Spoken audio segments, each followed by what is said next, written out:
কি বলবো এখন? আমি আমার স্বামীকে হারাইছি, অনেক কষ্টের কথা। পরে একদিন আমার স্বামী ওকে দেখে ফেলে। দেখে দেখে ফেলার পরে আমার স্বামী খুব কান্নাকাটি করলো। কান্নাকাটি করার পরে ছেলেটা যখন চইলা গেল, আমি আমার স্বামীকে হাতে পায়ে ধরে অনেক বুঝাইলাম। আমার স্বামী বলল যে, "তোমাকে আমি কিসের অভাব দিলাম? মাস শেষ হলে ৫০-৬০ হাজার টাকা বেতন পাই। পুরাটা টাকা এনে তোমার হাতে তুলে দিই। তোমাকে কি আমি ভালোবাসার অভাব দিছি?" আমার স্বামী আমাকে কখনো তিল পরিমাণ কষ্ট দেয় নাই। আমি আপনাদেরকে বলছি, আবারও বলছি। আমার নাম হচ্ছে সোনালী। আমার নাম হচ্ছে সোনালী। তো আমার বিয়ের বয়স হলো ৪ বছর। আমি ২ বছর গ্রামে ছিলাম। তো আমার আমার স্বামী ঢাকা গার্মেন্টসে ইঞ্জিনিয়ার চাকরি করে। তো ভালো টাকা পয়সা পাইতো, প্রায় ৫০-৬০ হাজার টাকার মতো বেতন পাইতো। আমাকে ঢাকা ভালো একটা প্ল্যাটফর্ম নিয়ে রাইখা দিছে। খাবার দাবার, আপনি পোশাক, যাই কিছু বলেন সব কিছু দিত। কোনো কিছু আমাকে তিল পরিমাণ কষ্ট দেয় নাই। আমি আমার স্বামীকে অনেক ভালোবাসতাম। ও সকালবেলা ৮টার দিকে অফিসে যাইতো, রাত্রে ১০টা-১১টার দিকে বাসায় আসতো। তো আমার তো কোনো বাচ্চা-কাচ্চা নাই, আমি তো বাসায় একা থাকি। টিভি দেখতেও ভালো লাগতো না। মোবাইল নিয়ে সারাক্ষণ ঘাটাঘাটি ফেসবুক নিয়ে পইড়া থাকতাম। এভাবে হঠাৎ করে একদিন একটা ফেসবুকে একটা ছেলের সাথে আমার অ্যাড হয়। তো কথা বলতে বলতে মনে করেন যে ভালো সম্পর্ক হয়ে গেছে। তো সেটা আমার স্বামী জানতে পারে না। আমি যখন ছেলের সাথে কথা বলি, আমার স্বামী ফোন দিয়ে অনেক সময় আমাকে ব্যস্ত পায়। যে জিজ্ঞেস করে যে, "তুমি এখন ইদানিং এত কথা কার সাথে বলো?" আমি আমার স্বামীকে মিথ্যা কথা বলছি যে, "না, আমি কারোর সাথে কথা বলি না। আমার বান্ধবী ফোন দিছিল, আমার এই ফোন", এরকম মিথ্যা কথা অজুহাত দিয়ে পাঠায় দিতাম। তো একসময় আমি আস্তে আস্তে এই ছেলেটাকে আমার বাসায় আনি। আনতে আনতে মনে করেন ওর সাথে আমার পরকীয়া হয়ে যায়। অনেক কিছু হয়ে যায় এই ছেলেটার সাথে।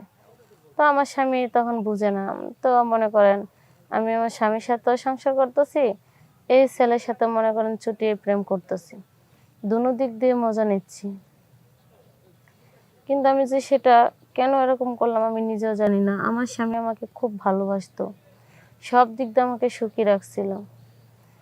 তো আমি কি বলবো এখন? আমি আমার স্বামীকে হারাইছি, অনেক কষ্টের কথা। পরে একদিন আমার স্বামী ওকে দেখে ফেলে। দেখে দেখে ফেলার পরে আমার স্বামী খুব কান্নাকাটি করলো। কান্নাকাটি করার পরে ছেলেটা যখন চইলা গেল, আমি আমার স্বামীকে হাতে পায়ে ধরে অনেক বুঝাইলাম। আমার স্বামী বলল যে, "তোমাকে আমি কিসের অভাব দিলাম? মাস শেষ হলে ৫০-৬০ হাজার টাকা বেতন পাই। পুরাটা টাকা এনে তোমার হাতে তুলে দিই। তোমাকে কি আমি ভালোবাসার অভাব দিছি?" আমার স্বামী আমাকে কখনো তিল পরিমাণ কষ্ট দেয় নাই। আমি আপনাদেরকে বলছি, আবারও বলছি। আমার স্বামী আমাকে প্রচণ্ড ভালোবাসতো। অনেক আদর করতো, সব জিনিসপাতি দিত। আমি যখন যেটা চাইতাম সেটাই দিত। আমাকে কোনো সময় যে বলে না যে, "তুমি আমার কাছে কেন এত চাহিদা, এত এত চাইবা কেন?" আমার জামাই কখনো না করে নাই। তারপরে আমি রাত্রেবেলা অনেক করার পরে আমার স্বামী আমার কথা শুনেই না। ভুল তো আমি করছি না, শোনারই কথা। তো আমার স্বামী আমাকে বলতেছে কি যে, "তুমি যে পাশের রুমে শোও, আমার সাথে শুইবা না?" তো আমি ভাবছি যে আচ্ছা রাগ করছে, তো যাই, তাহলে রাগ তো পড়তেই পারে। তো আমি রুমে চলে গেছি। আমার স্বামী দরজার ভিতর থেকে লাগাই দিছে। লাগাই দিয়া বেল দিয়া গলায় ফাঁসি দিছে ফ্যানের সাথে। আমি এই রুম থেকে শব্দ পায়ে দৌড়ে ছুটে আসি আমার স্বামীকে বাঁচানোর জন্য। কিন্তু দুঃখের বিষয় আমি আমার স্বামীকে বাঁচাতে পারি নাই। এই নিয়ে আমি আপনাদের কাছে খুব লজ্জিত। আজকে আমার জন্য আমার স্বামী এই দুনিয়া থেকে চলে গেল।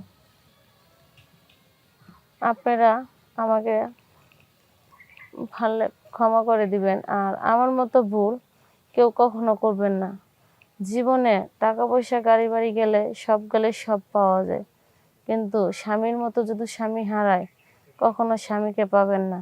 আমার স্বামী যে ভালোবাসা আমাকে দিছে, যে সব কিছু দিছে, এখন আমি আমার স্বামীকে হারায়া বুঝতেছি যে আমি পৃথিবীর এরকম একটা জিনিস হারিয়েছি যে পুরো পৃথিবীটা যদি খুঁজি তাও পাবো না। আপনারা দোয়া করেন আমি যত তাড়াতাড়ি সম্ভব আমি আমার স্বামীর কাছে যেতে পারি। আমি এই দুনিয়া আমার স্বামীর কাছে মাপ পাইনি, আমি যাতে এই দুনিয়া যাই আমার স্বামীর কাছে আমি মাপ চাইতে পারি, আর আমার স্বামী যাতে মাপ করে দেয়। আপনাদের কাছে এটাই অনুরোধ। আর আমার স্বামীর জন্য আপনারা সবাই দোয়া করবেন, ও যেন বেহেশতে যায়। কারণ ভুল ও করে নাই, ভুল করছি আমি। ওর পাপের শাস্তি সব যাতে আল্লাহ আমারে দেয়। কারণ আমি যদি ওর ভালোবাসার মর্যাদাটা রাখতাম, বিশ্বাসটা রাখতাম, তাহলে আজকে ও মরতো না। কারণ এই গুনাহগারের ভাগী একমাত্র আমি, ও না। ওর জায়গায় যদি আমি থাকতাম আমিও তাই করতাম। আপনারা সবাই ভালো থাকবেন, আমার স্বামীর জন্য দোয়া করবেন। আসসালামু আলাইকুম।